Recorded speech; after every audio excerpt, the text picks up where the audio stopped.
અમારે વિસાવદ તાલુકામાં 3 પાંખીઓ નહીં પણ 4 પાંખીઓ જંગ થવાનો છે અને આ બધા એમ કહે છે કે ભાજપે બહુ વિકાસ કર્યો, બરાબર છે, પણ ખરીદ વેચાણ સંઘ બનાવી દીધું છે, ગમે એ છૂટાય એટલે એને ખરીદી લેવાનો. પછી રહી વાત હમણાં અમને હતું કે મુખ્યમંત્રી સાહેબ અહીંયા આવ્યા હતા, ગૃહમંત્રી સાહેબ આવ્યા હતા, વડાપ્રધાન સાહેબ આવ્યા હતા, એટલે અમને એવું હતું કે ભાઈ ઇકોઝોનના પ્રશ્નો અમારું કંઈક એમાં એ નિરાકરણ કાઢશે, બરાબર છે. એનું ન કાઢ્યું. પછી અમારે જ્યાં બોર્ડરના ગામડા છે 40, 45, 50 ગામડા, એને પાણીનો પ્રશ્ન છે, એના માટે કોઈ માહીની યોજના કે કોઈ એવું ડેમોમાં કે વકળામાં પાણી નાખવાની યોજના નથી બનાવી લોકોએ. રહી વાત બીજી કે આપણે મુખ્યમંત્રી સાહેબ આવ્યા ને તો અમને એમ એવું હતું કે કંઈક થોડુંક માર્ગદર્શન સારું કંઈક કરીને જાહે, પણ એ 90 કરોડના થીંગડા દઈને ગયા છે ને, થીંગડા, બરોબર છે. એટલે આ થીંગડા 90 કરોડના લગભગ મને એમ છે કે ગિનિસ બુકમાં નામ નોંધા છે કે આવો મુખ્યમંત્રી કે આવો વડાપ્રધાન કોઈ નથી આવ્યા કે એને 90 કરોડના થીંગડા મંજૂર કર્યા. અને તમે જે ત્રિપાખીઓ ને ચોપાખીઓ જંગ જે કયો છો, હા, એમાં કયો પક્ષ આવે?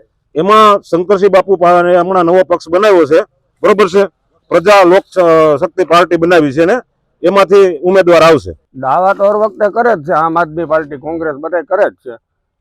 છેવટે બધા પણ ભારતીય જનતા પાર્ટી જીતે છે. કોઈ એવું કહેતો હોય કે વિકાસના કામ થયા નથી, બધે વિકાસના કામ ભારતીય જનતા પાર્ટી કરે જ છે. જો કોઈ ઉમેદવાર વિસાવદર વિધાનસભામાં ઉપર પ્રદેશ મંડળી મંડળ નક્કી કરીને કોઈ પણ ઉમેદવાર આવશે એના આ જંગી બહુમતીથી લીડ મળશે મળશે ને મળશે.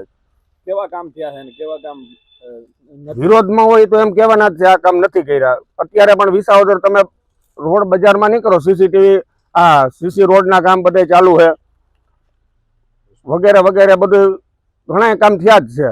કોઈ એમ કહેતો કામ નથી થયા તો એ તદ્દન વાત બધી ખોટી છે. મારું નામ અશ્વિન નેમાવત છે. હું વિસાવદર તાલુકાના કુબા ગામે રહું છું. આ તાલુકાની ભૌગોલિક પરિસ્થિતિ સંપૂર્ણ ખેતીલક્ષી છે. આ સરકારે કોઈ ખેતીલક્ષી ખેડૂતોને કોઈ પ્રોત્સાહન આપ્યું નથી અને વધારે આ સરકાર પોતાના સિદ્ધાંત મૂકી આ ગુંડા અને મૌલિક તત્વોને બીજેપીમાં લે છે અને લોકોનાથી ત્રસ્ત છે.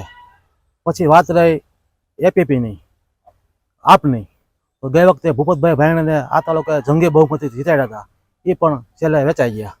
એટલે આ તાલુકાની પ્રજા આજ વખતે કોઈ પર ભરોસો નહીં કરે અને કોંગ્રેસને જંગી બહુમતી જીતાડશે એવી મારી આશા છે. મિત્રો, આવા જ વિડીયો અને શોર્ટ્સ જોવા માટે આજે જ અમારી ન્યૂઝ રૂમ યુટ્યુબ ચેનલને સબસ્ક્રાઇબ કરો.